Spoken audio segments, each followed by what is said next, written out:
Many citizens can no longer afford their basic needs, like I did mention earlier.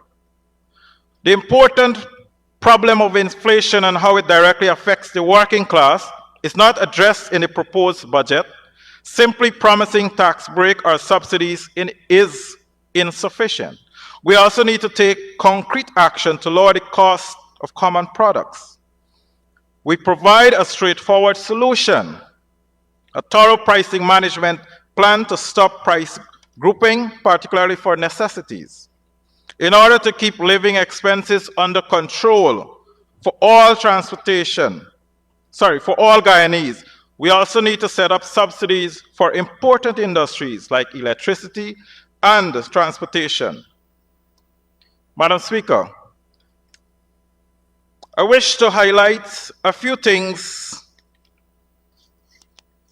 that was done in Region 1 under the APNU-AFC while in government.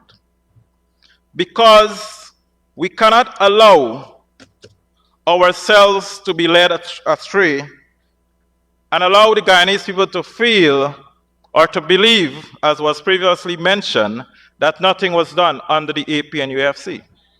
The APNU-AFC had 5 years in government, while we were told earlier in this debate that the PV had 32 years. So you cannot at no time compare your 32 years to the APNU-AFC 5 years in government. Nevertheless, in Region 1, while we are happy that the LCDS transfer are benefiting indigenous communities, we demand that an Indigenous Economic Development Committee be established under the Ministry of Amerindian Affairs, one that will effectively help our indigenous villages to plan, execute, and of course, benefit from these funds. If that is done, I'm sure that the Honorable Minister of Amerindian Affairs will not have all those petitions on her desk by village councillors calling for 2 shows to be recalled, calling for her to intervene in village councils, especially in Region 1. And I could name 2 such villages. Yarakita is one, and 4 Mile is another in Port Kaituma. Madam Speaker, under the APNU-AFC, we in Region 1 witnessed a brand new hospital built in Port Kaituma with its own mortuary and a well for water supply.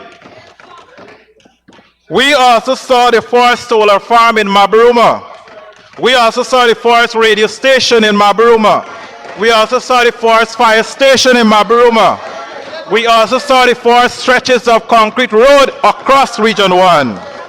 We saw an increase in the hours of electricity from 5 hours to 17 hours. And of course, they made it 24 now. Of course, we are happy for that because we started the project.